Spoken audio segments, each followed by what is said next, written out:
Allahu Allahu Allahu Allah.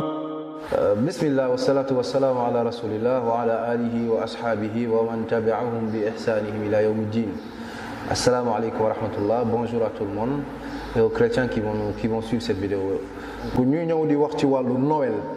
Noël, c'est le verbe incarné qui vient racheter les hommes. André noonu la définirait Noël.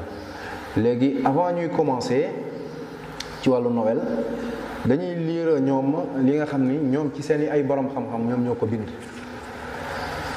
bind ko ci encyclopédie catholique comme ni ngeen ko gisee nii mën naa ko gën a jegeel ku ko amul mën na ko uti bu ko defee mu lire ko donc ñoom lan la ñu wax ci biir.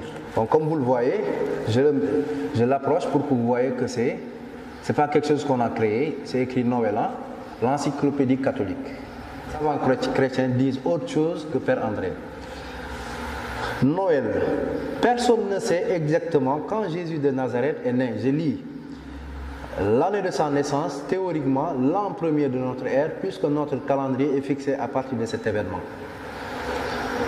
N'est pas exactement connu, 3,6,8 avant Jésus-Christ, point d'interrogation. Le jour l'est encore moins. Donc les savants chrétiens reconnaissent que personne ne connaît la date exacte de la naissance de Jésus-Christ, ni le jour. Ça c'est le premier point important pour Père André. Et j'en suis sûr que le Père André est au courant de ça. Pourquoi il ne l'a pas exposé au monde chrétien? 25 décembre, fan la jóge. Ça c'est la question qu'on pose au Père André. J'espère qu'on aura une réponse favorable de sa part. L'auteur continue. Beaucoup de théories s'affrontent pour expliquer la choix du 25 décembre comme jour symbolique de sa naissance. Écoutez bien, il est probable que le jour choisi a été celui du solstice d'hiver. Écoutez bien, après lui-même va donner la définition du solstice d'hiver, c'est quoi? Il est probable que le jour choisi a été celui du solstice d'hiver, célébré par le calendrier julien.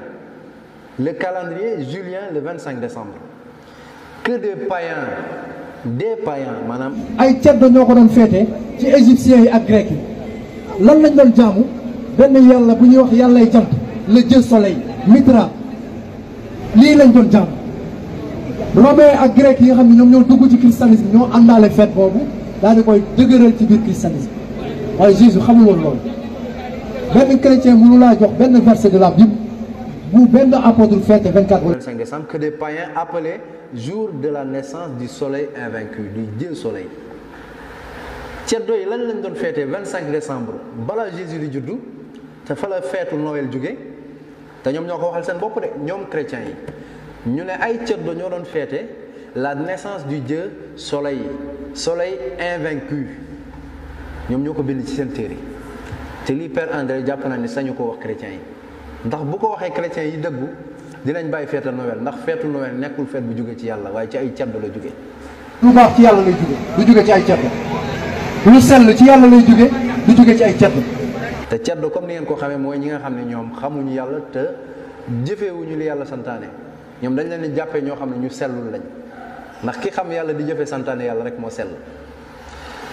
léegi ci feet bi ñu leen di feetaloo yéen 2 milliards de chrétiens fii la jógee te seen encyclopédie moo ko wax du ñun musulman ñoo ko wax. loo xam ne ay ceddo ñoo ko créé luñ koy doyee ñun lan lañ koy doyee doyewuñ ko dara yàlla bu bëggoon ñu feete ko dinañu xamal ba su juddu Aysa xamal ñu ndax dañ ko war a feete wala déet waaye ñamu yar ci boppam apôtre yi ñi nga xam da leen wóolu woon tànn leen mosu ñoo feete 24 ak 25 te li gën a doywaat ci 24 ak 25 mooy suñu sœur yu bëri ci lañ leen di yàq wallahi alazim suñu sœur yu bëri 24 décembre dañuy baali 25 décembre dañuy baali fi mu toll nii xale yu góor yu bëri ñu ngi préparé seen i guddi njaaloo 24 ak 25 jàpp leen ni yéen a ngi njaaloo ji ak seen i sœur képp ku fi njaaloo ak jigéen yaa ngi njaaloo ak sa sœur jigéen bu la tiim jàppee ko sa sœur boo ko jàppee sa sœur doo njaaloo moom yërëm leen jigéen ñi mbokk yi yërëm leen jigéen ñi yedd leen jigéen ñi ñu sol ay yëre yu baax